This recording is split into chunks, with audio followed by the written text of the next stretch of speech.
Greetings. I'm Pastor Diana Thompson. I serve as the administrative pastor at St. Paul's Lutheran Church in Alliance, Ohio. Thank you for joining me today. We are on episode 40 of a Bible study of the Gospel according to Luke. Yes, I did say 40. If you have come across this video randomly, I invite you to go to my YouTube channel, check it out. You can see all the previous episodes. There might be some that follow this, depending on when you found this video. But I am thankful you're here, and for those of you who have been joining me throughout this Bible study, welcome back. It is good to have you with me. Before we go any further, if you do not have the following material with you, I invite you to take a moment to go get them. First, a Bible of your choice, translation of your choice, digital, print. That is not my concern. I just would like you to have one that you can refer to while we're going through this study. The second would be to have a notebook and a pen or pencil so you can write down your ideas, your thoughts, your inspirations, your questions. You can add questions and comments below on this video, or you can send them directly to me on my social media or my email, which will show up at the end of this video. I am excited that you're here. We are drawing close to the end of Luke's gospel. We are in Jerusalem with Jesus as he is preparing for his final week and doing his work before he is arrested and crucified and resurrected. We are in chapter 20. So we only have, believe it or not, 4 more chapters left. We are almost to the end of Luke, and I hope that what you've seen so far has given you encouragement, inspiration, and hope. Before we get into our stories for today, though, I invite you to think about these 6 themes that have run in and out of Luke's gospel and run in and out of Luke's story in the book of Acts. So again, I invite you to listen to these themes. 1, God's redemptive purposes. 2, salvation for all alike. 3, the blessings of poverty and the dangers of wealth. 4, table fellowship. 5, the role of a disciple. And 6, the importance of an accurate witness. These themes may or may not show up in our readings today, or one might and the others may not. They're just here for us to reconnect to, and we'll revisit them at the end of our session today. As I mentioned, we are in chapter 20. We have already entered into Jerusalem, Jesus' triumphant entrance. We discussed in our previous episode, as well as Jesus cleansing the temple. So now we enter into a time where Jesus is teaching in the temple, and he's also being brought into conflict with even more of the religious leaders and the authorities of his day. So before we get into this, I want to talk a little bit about the elders who were introduced in last episode, but I didn't spend time talking about them. The elders that were mentioned in chapter 19, verse 47, are actually the Sanhedrin. They're a particular set of people. These are not elders in the sense of just grandparents. These are people who have been given authority to provide judgment, to regulate the community, things like that. So they have their own inherent authority, and this authority has been with them for generations and generations. It is actually founded in the Old Testament when Moses in Exodus asked God to give him help because he couldn't manage all of the conflicts and caring for this huge group of people that had left Egypt and was wandering in the desert. So God told Moses to appoint 69 elders. So respected men, they were men, just the way it was, men in the community to oversee the complaints of people in the community, to manage and judge conflicts between members of the community, and to just be general caretakers and help maintain order and disperse responsibility from just being on Moses and Aaron. So this number was a set number. It was 69 members plus the chief priest. So it's always 70 men. The Sanhedrin is always 70. So these leaders had a responsibility to the community to make sure that there weren't people being led astray. So their questioning and their challenge to Jesus isn't necessarily wrong, but it's the fact that they aren't seeing who Jesus is. They're continuing this legacy of not recognizing the prophets that God sends to them, not recognizing the prophet that was John the Baptist, and then not recognizing Jesus as someone who has been sent by God. So these leaders, though they're fulfilling the understanding of what they're doing, they aren't doing the work of God because they're not open to God working through Christ, through John the Baptist. So they set themselves up opposed to the crowd and the disciples that are following Jesus. So this is who they are. But also, by the time of Jesus, not only were these Sanhedrin responsible for the Jewish community, they also were held accountable by the Roman government.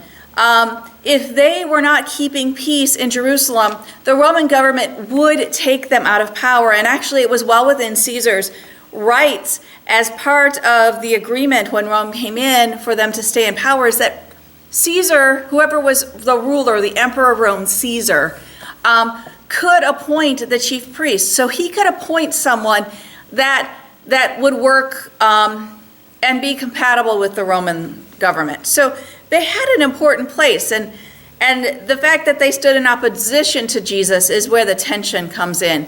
And then ultimately, as mentioned in verse 47, that they and the chief priests and the scribes were looking for a way to kill Jesus. They weren't trying to just discredit him at this point. They were wanting to get rid of him. They knew he was dangerous. The problem is they were looking at it from their human perspective. He was dangerous to them. So they felt that they needed to suppress him, and if they couldn't suppress him, then they needed to kill him. And they were looking for ways to do that, which draws us right to where we are as Jesus is teaching in the temple.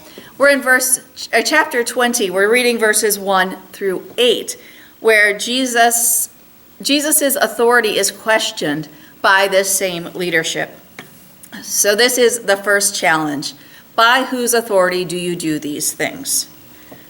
One day, as Jesus was teaching the people in the temple and telling the good news, the chief priests and the scribes came with the elders and said to him, "Tell us, by what authority are you doing these things? Who is it who gave you this authority?" Jesus answered them, "I will also ask you a question, and you tell me. Did the baptism of John come from heaven, or was it of human origin?" They discussed it with one another, saying, "If we say from heaven, he will say, 'Why did you not believe him?' But if we say of human origin, all the people will stone us, for they are convinced that John was a prophet." So they answered that they did not know where it came from. Then Jesus said to them, "Neither will I tell you by what authority I am doing these things." So again, we're going to continue to see these challenges by the chief priests, the scribes, and the elders. These were the people who were in power in Jerusalem. So we're going to hear less about the scribes, the Pharisees, because we're now in the space where the religious leaders and the mixed religious civil authority, which is the Sanhedrin, have power. And these are this group, the chief priests, the scribes, and the elders, or the Sanhedrins, are actually the ones who bring Jesus to trial before Pilate. So just keep that in mind. This is who we're discussing and who is asking this question. So again, this is his first challenge in Jerusalem. By whose authority? What right, they're basically saying, by what right and by whose teaching do you get to do these things? Now, there's no clear question about what those things are. It's kind of left pretty open. So it could have been about him coming into Jerusalem as a triumphal entry, coming in as a king or a conqueror. It could have been that he cleansed the temple. We're really not sure what these things means. But the fact is they are challenging Jesus. They are saying that you have not the credentials to be doing what you say you are doing. You aren't a Sanhedrin. You aren't a priest. You aren't a scribe. Back in Jesus' time, there was less stability about what it meant to be a rabbi. There weren't seminaries back then. So, what is your accreditation? What is your purpose? And who gave it to you? And how can we trust that you have the authority to do what you're doing when we know, as the chief priests, as the scribes, and as the elders, we have, by heredity or by law, Old Testament law, the right to do these things, to say these things, to make these declarations and proclamations. So they really are challenging Jesus' integrity and his honor, and by doing so, they actually place themselves in very little risk because they're standing on their own authority, the authority that was given to them through being the Sanhedrin, by being a chief priest, which is a familial heritage through the Levitical line, or being a scribe, who is someone who is intentionally taught the laws and have accreditation. That's like someone saying, I have a bachelor's degree, but I'm not going to tell you what university I'm from. Well, how do we know? Where's your backing to say that you have this authority? So it's really a challenging place that they're placing Jesus. But Jesus turns this from a question of authority to a battle of wits. Now think about this for a minute. He's not gonna get into a debate with them about his authority. He knows where he comes from. We as the readers know where he comes from because we've been watching this all the way through Luke, from before he was born. Even when John's birth was announced, we knew that the Messiah, the one that God has chosen, the beloved Son, was coming. So we know Jesus' authority. The people who are following Jesus have acknowledged his authority, even if they aren't fully understanding where it came from. So Jesus isn't going to get into this, here's my papers, let me show you where I stand. Instead, he's like, I want you to think about something. I have a question for you. And so he turned this into a battle of wits, and he turned it around to talk about the baptism with which John baptized. Was it divine or was it of human origin? And of course, these leaders started to have a conversation amongst themselves, and we overhear their conversation. And this starts in verse 5. So if we say it's from heaven, then they're like, Jesus is going to say, then why don't you acknowledge it? Why don't you recognize it? Why don't you believe what he was saying? But if we say it's of human origin, then the people who have declared John to be a prophet will be upset. And here's something you need to be aware of. The Sanhedrin had accountability to the people, but also because they had accountability to Rome, they could not allow for civil unrest in Jerusalem and the surrounding Jewish community, because the Roman Empire would stomp that out in a heartbeat and remove them from any authority and power, even if it was divinely declared. So the Sanhedrin were walking this really fine line between honoring the position where God has placed them and making sure that their decisions don't create a conflict with Rome and set off Rome's protective response when a community isn't staying stable. And so they're put in this hard place. So they said, okay, well, if we say that John's baptism was of human origin and the people rise up and cause trouble because they believe John is a prophet, that's not going to work for us. That's not a good answer. That's not going to help the Jewish people or ourselves. So their answer was, we don't know. We don't know. And Jesus then ultimately says, then neither will I tell you by what authority am I doing these things. If they aren't willing to make a stand and say one way or another about where John's authority came from, because they're protecting their political position, right? And they're not wanting to come forward and state their religious position, right? They want to say it's not divine. They want to protect themselves from Rome's backlash. But they also don't want to say it's divine, because then it undermines the fact that they've been criticizing John this whole time.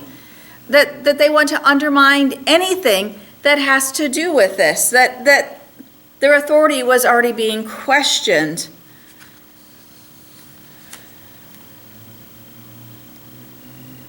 It is an interesting place where these religious leaders find themselves. But what ultimately we see in happening here is it sets the authorities against Jesus and the people. Jesus sides with the people, and he places himself and the community that was with him in opposition to the authorities. There's no good answer for these religious leaders, because they either have to align themselves with Jesus, which they don't want to do, and stand in opposition to Rome, or they have to align themselves directly with Rome, which ultimately places them in opposition to Jesus, which they don't want to make public yet. They're trying to undermine Jesus. They're trying to, at this point, just make him look like a fool in front of his followers, but it didn't work. And ultimately, even though they didn't risk their authority, they lost face. By not having an answer or refusing to answer, they have shame put upon them. And this is a huge issue. Ignorance by the authorities would not be something that would be treated well nor accepted by the community. If you're the authority, if you're the one who's supposed to know, the scribes, the chief priests, the leaders of the people, then you don't get to answer, I don't know. You should have an answer. And we know what answer they would like to say. Their answer they would like to say is, it's of human origin. But yet, they're still protective. They're still wanting to protect their authority, to protect their community by not allowing for upheaval. They want Jesus gotten rid of, but they don't want chaos.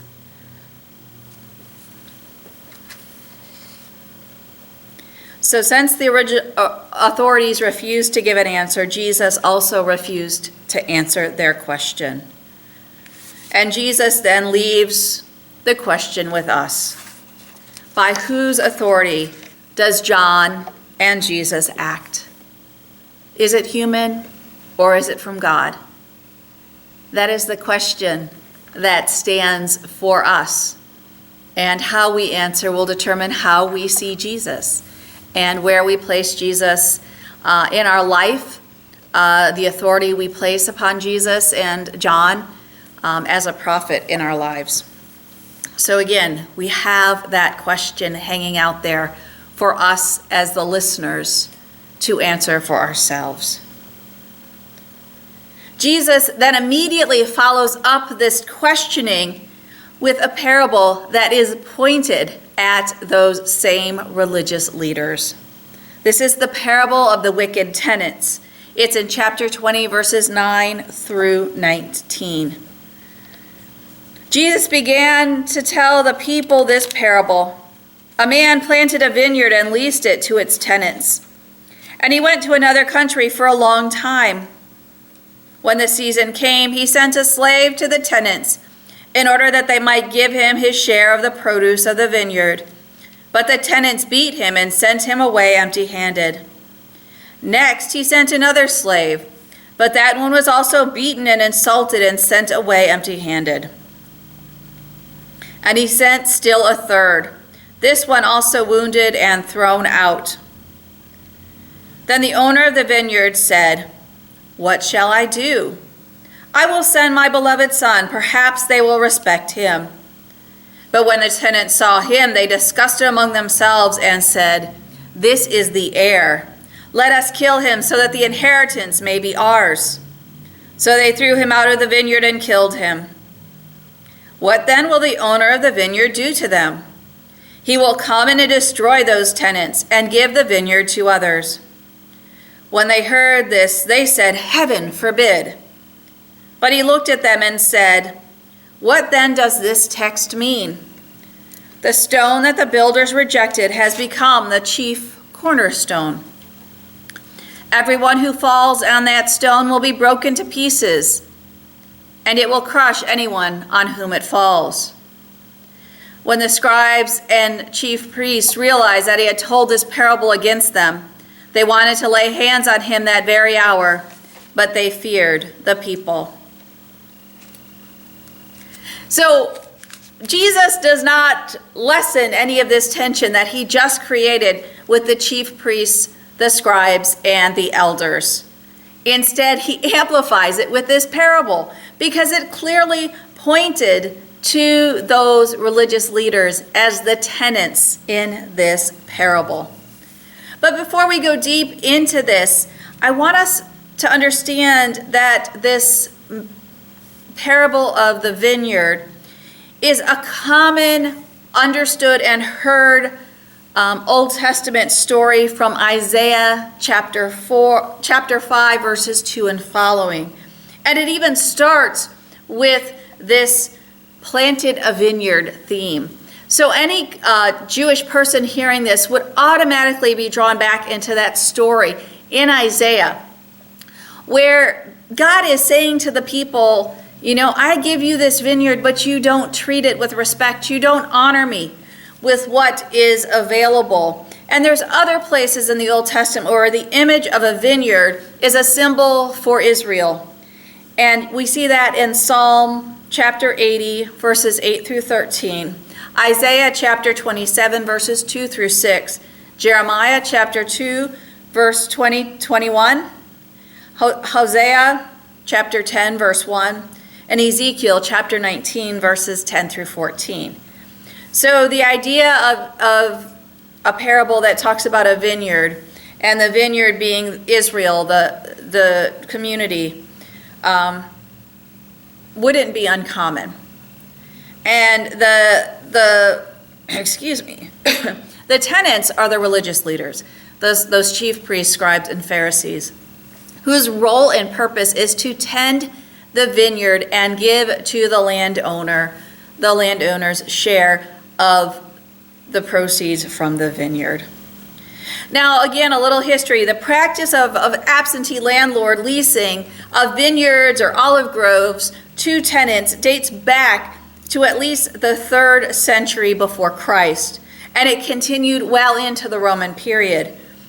So this story would not be an uncommon thing, and actually would even maybe trigger for you the story of the vengeful king in chapter 19, verses 11 through 27, where the vengeful king places his servants in responsibility and then goes away for an extended period of time.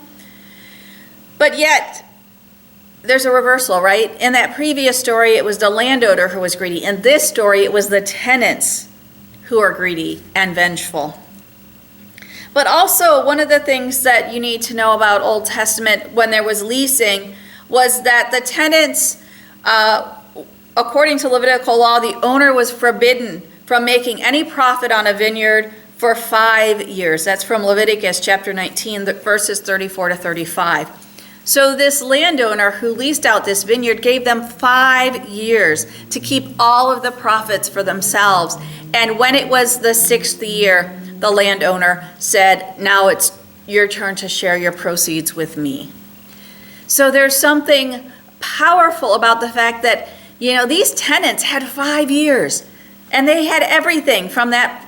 And then when the time came to actually give to the owner what was due to the owner, they decided that they were going to keep it for themselves. They were going to be greedy and selfish and did this is mine because I've been working it. This is mine, right? This is that idea that, ownership, if you possess it, it's yours. Finders, keepers, losers, weepers. This is that human greed piece where the fact is they were tenants, that at some point they owe the landlord something. The landowner deserved their share. So here we are. this landowner coming to ask for his share. But having given the free rein to the tenants, there was no management by the landowner to say how you would do this, that, no, I don't care what your results are. But to say, here, it's yours to use and steward, and when it is time, you will pay me my share. And that's not all of it. That's a share. That's a partial payment from all that is received. So the fact that these tenants decided that they didn't need the landowner in the picture at all and were rejecting the landowner's legitimate request for their share by kicking out and abusing 3 servants. And as people interpret this parable, those 3 servants are those prophets that have come before. 3 prophets. Well, we know there's been way more than 3, but this story talks about 3. And usually in these parables, it's the 3rd character that comes in that pivots, right? That causes the pivot in the story. Well, this is a little different because it's not until the 4th character comes in that we see the story start to change. Because after the 3rd servant was beaten and thrown out of the vineyard, now we hear the landowner speak to himself. What am I going to do? Right? What shall I do? He says in chapter 13. I know. I'll send my beloved son. Now, for anyone who's been listening in, beloved son is another catchword in Luke. Beloved son was used in the baptism of Jesus. It was used when Jesus was transfigured on the mountaintop. Beloved son is a phrase where the listener to Luke would be like, oh, there's something important happening here. And the landowner said, I will send my beloved son. Maybe they'll respect him. Now remember, the tenants are being paralleled right with those religious leaders, those chief priests, scribes, and Pharisees. So far, how have they done?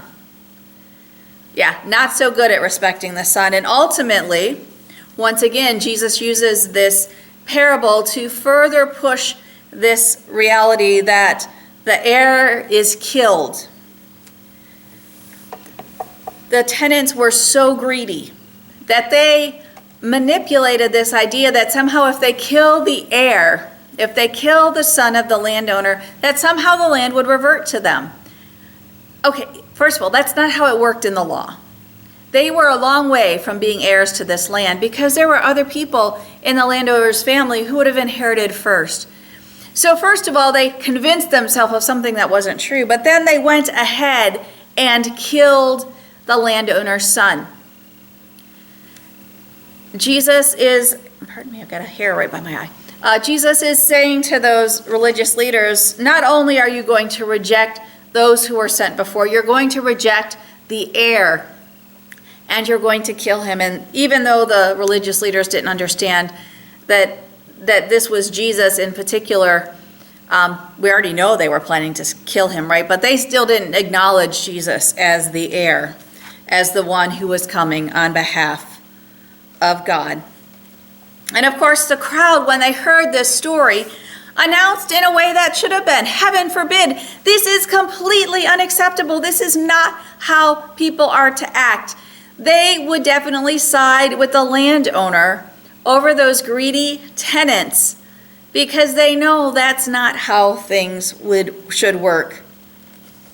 And so then Jesus says, well, tell me about this text. What does this parable, or not this parable, this proverb mean? The stone that the builders rejected has become the chief cornerstone. Everyone who falls on that stone will be broken to pieces, and it will crush anyone on whom it falls.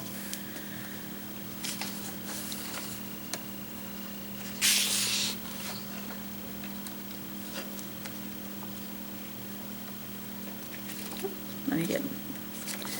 See, I was talking so much, I skipped my own points here.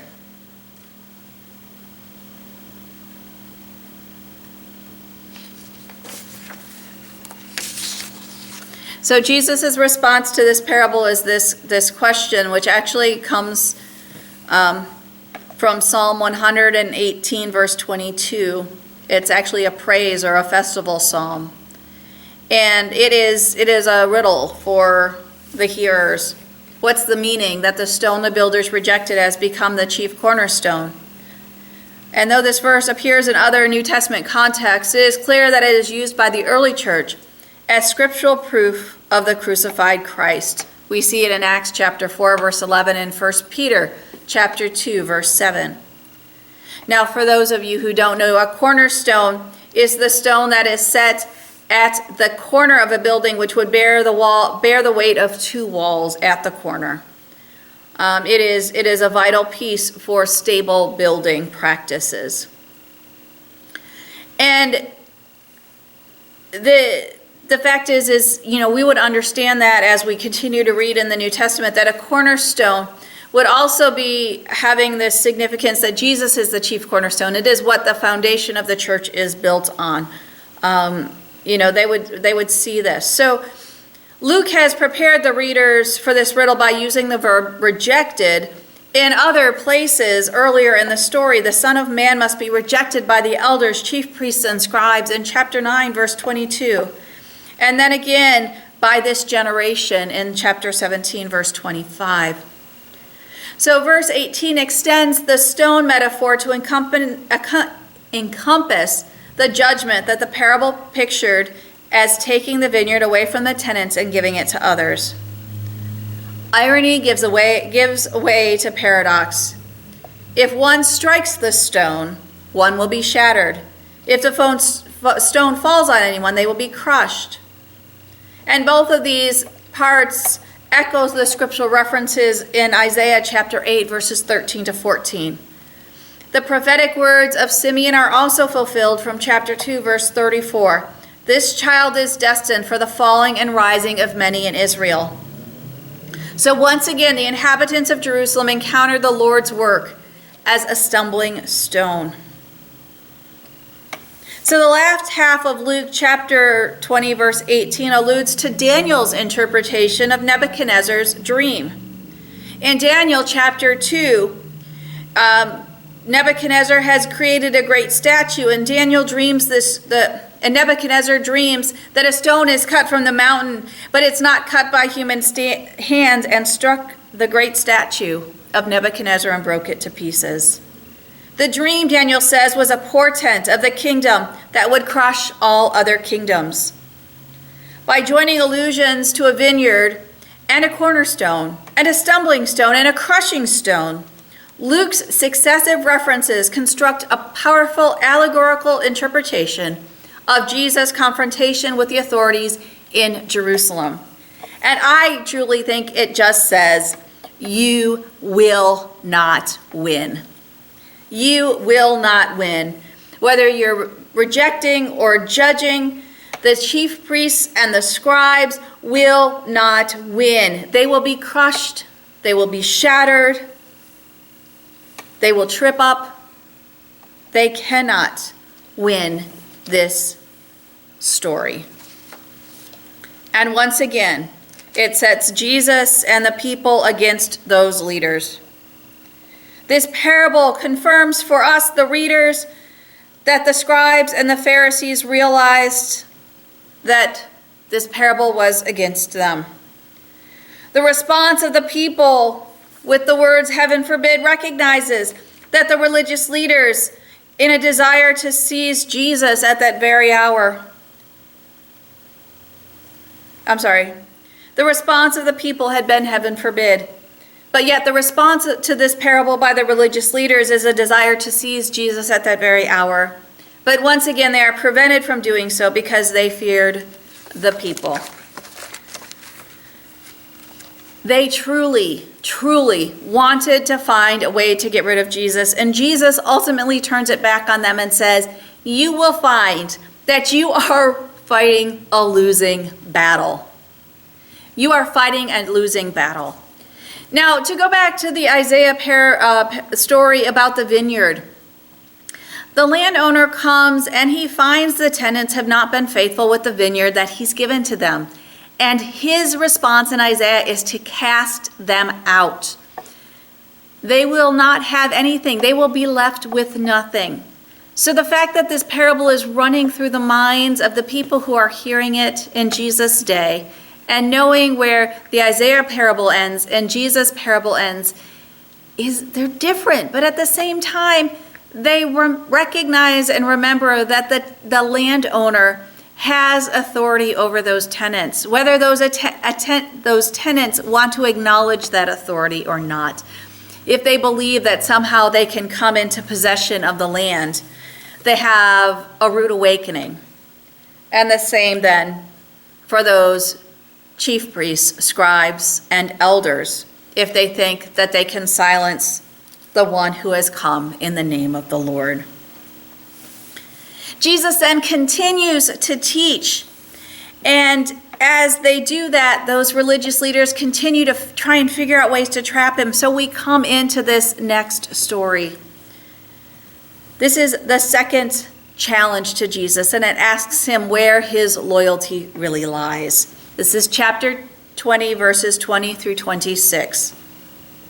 So they watched Jesus and sent spies who pretended to be honest in order to trap him by what he said, so as to hand him over to the jurisdiction and authority of the governor.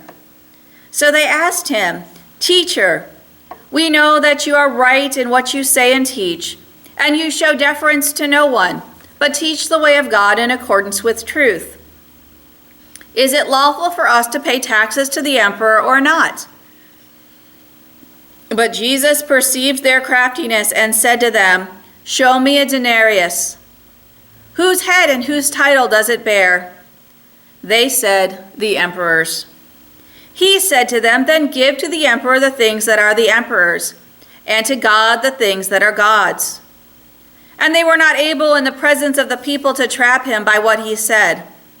And being amazed by his answer, they became silent. So once again, they're trying to trap Jesus. They're wanting to say, where is your loyalty? Is your loyalty to Roman law around taxes, or is your loyalty to the religious laws that say you should pay no honor to anyone but God? Now, just as a side, I think this always comes up for me because I think it's one of those things that you just have like certain things that play in your head when you read certain stories. No matter what scripture I have, when I read this story about paying taxes to Caesar, to the Roman emperor, I hear this interaction from the movie called The Breakup. It came out in 2019 or 2006. My goodness, I need to slow down. Jennifer Aniston and Vince Vaughn play Brooke and Greg, and they're going through this challenge in their relationship and working towards a breakup. And Brooke says to Gary, Brooke and Gary, Brooke says to Gary, I don't want you to do the dishes. I want you to want to do the dishes. And Gary's response is, who wants to do the dishes? Every time I hear about this paying taxes, this is the conversation that I hear in my head. And instead of saying, I don't want you to pay the taxes, I want you to want to pay the taxes. And everybody answers, who wants to pay taxes? Of course, that's really not the point of this story, but every once in a while, you'll hear something in Scripture and it triggers something for you. And this is exactly my response. And I would have loved for Jesus to say, well, nobody wants to pay taxes. But that's not what this is about, right? This is a question about who is Jesus going to be loyal to? And it plays out in two ways. If Jesus says, oh, absolutely, it's lawful to pay taxes, then they can trap him as someone who's being sacramental to religion, right? He's being sacrilegious to religion. We owe nothing but what we owe to God. And if he says, well, you don't have to pay taxes, then they can bring him up on charges with the Roman Empire. He's being civilly disobedient, and he's breaking and becoming a criminal under Roman law. So the question of paying taxes exposes the underlying question regarding one's obligation to the religious authorities. In the volatile environment of the first century in Judea, any answer Jesus might give would be scrutinized for evidence of either capitulation to the Romans or rebellion against them. On the one hand, Jesus might lose the support of the people if he sides with paying taxes. And on the other hand, he might expose himself to charges of insurrection if he says taxes don't need to be paid. However, once again, Jesus is shrewd and wise, and unlike what the authorities expected him to respond, he doesn't talk about political expediency. So let's go back into this story a little bit. The narrator tells us a few things about the scribes and the Pharisees and their desire to deceive and find evidence against Jesus. They sent spies, and they sent spies that were pretending to be honest. So they're intentionally sending people to lie in front of Jesus. Their whole purpose of sending these spies is, one, to pretend like these are people asking legitimate questions, but their ultimate purpose is to find evidence against him, and their true play was to see if they could hand him over to the jurisdiction and authority of the governor. If they can't convict him and undermine him under religious purposes, then they will find a way to catch him in something that the civil authorities would have to punish him for. So because the narrator tells us this in advance, we as the listeners, as the readers, can immediately see that the spies are false in their flattery. They are truly trying to butter up Jesus so that he doesn't catch on to the zinger of a question they're offering later. Now, of course, what they say about Jesus is actually true. They just don't believe it for themselves, right? They say, that we know that you are right in what you say and teach, and you show deference to no one, but you teach the way of God in accordance with the truth. So we know that's true about Jesus. But these spies are lying and not acknowledging this themselves. So if the spies were honest and they were truthful, they would already know that Jesus is right in what he says and teaches. And they would have accepted those teachings. They wouldn't have reasons to offer a question that was a trap. So one of the things in there about Jesus showing no deference is that Jesus does not receive based on face value. He makes no distinction between persons. And actually we see that later in Acts chapter 10, verse 34. So the empty praise of the spies is not only true, but also resonates powerfully with the Hebrew scriptures. For Moses said, "So now, O Lord, what does the Lord your God require of you? Only to fear the Lord your God and walk in all his ways." This is Deuteronomy chapter 10, verse 12.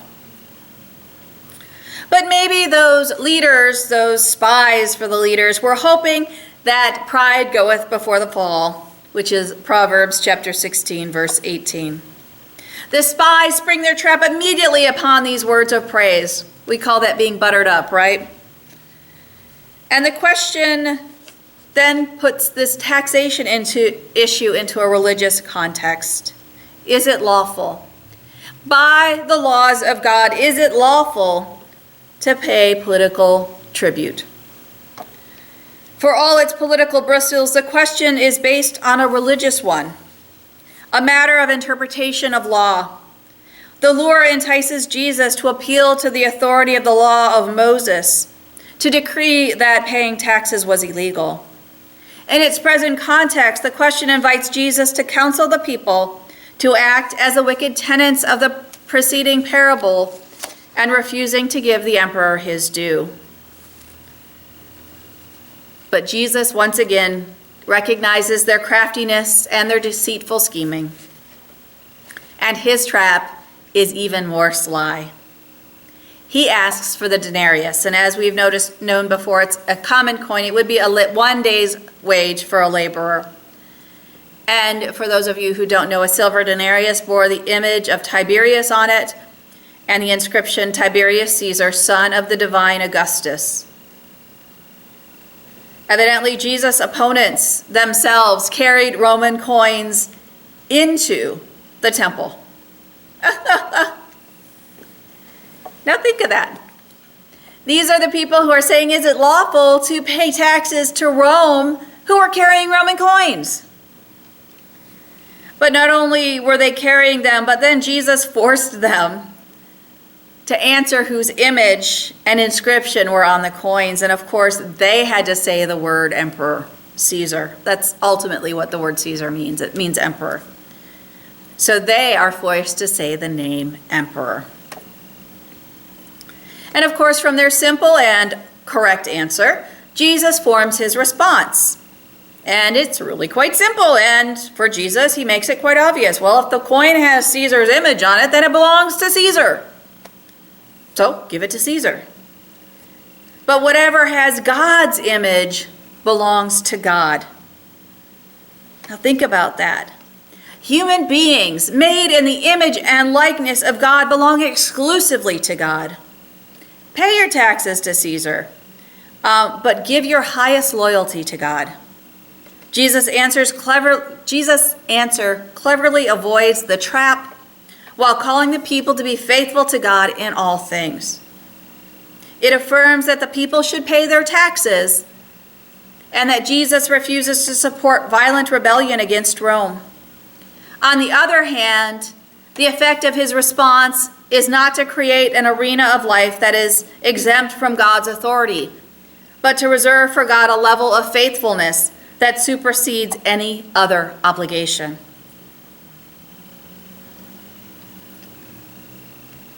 I'm so glad Jesus is so slick and so wise and catches on to these traps that are thrown at him again and again and again. And then when we get to verse 26, we get the closure for this scene. The spies acting for the religious authority, having set out their trap for Jesus and failing to do so, are then made silent.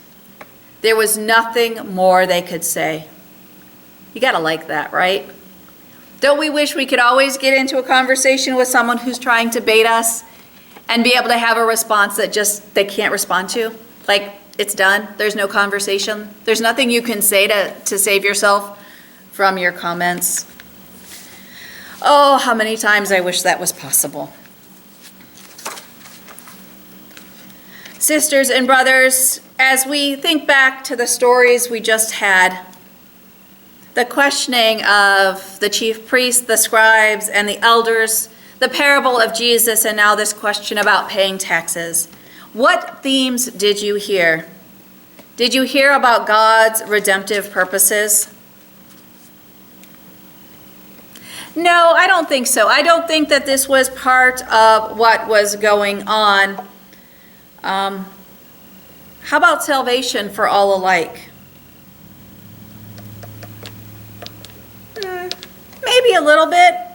But again, what we're seeing, I think, mostly in this one section is this continuing growing tension between Jesus and the authorities trying to manipulate and find ways to undermine and ultimately destroy Jesus so he isn't the troublemaker that they project him to be. How about 3, the blessings of poverty and the dangers of wealth? No, not there. How about 4, table fellowship? No, nothing about table fellowship either, but how about the role of a disciple? Well, I think we hear a little bit about that as we start to talk about answering the question, by whose authority? By whose authority did John come, and by whose authority does Jesus act? As the role of a disciple, our role was to hear the word of God and to do the word of God. And if we've come to chapter 20 and reading all of Luke, and we call ourselves disciples, we really don't have much choice in our answer, do we? John and Jesus act by the authority of God. Or even the role of a disciple in response to what do we owe our highest loyalty? To God, right? To the one who created us in God's own image. And how about 6, the importance of an accurate witness? I would say that's not one of the key themes that run through here as well. But I would say, even though it's not a key theme, the key part to take through these 3 stories at the beginning of chapter 20 is that Jesus will find a way to shut down and circumvent the traps that are being set for him as a way to find evidence to accuse him of crimes. We will conclude our study here. In our next episode, we will continue in chapter 20. We will talk about the question to Jesus about the resurrection, the question about David's son, and Jesus denouncing the scribes. So that will bring us to the conclusion of chapter 20 next week. So that's chapter 20, verses 27 through 47. Once again, thank you for joining me. As always, feel free to put your questions and reflections in the comments below, or send them to me on my social media or my email, which will come up here shortly. Grace and peace to you, my dear Theophilus. God is with you.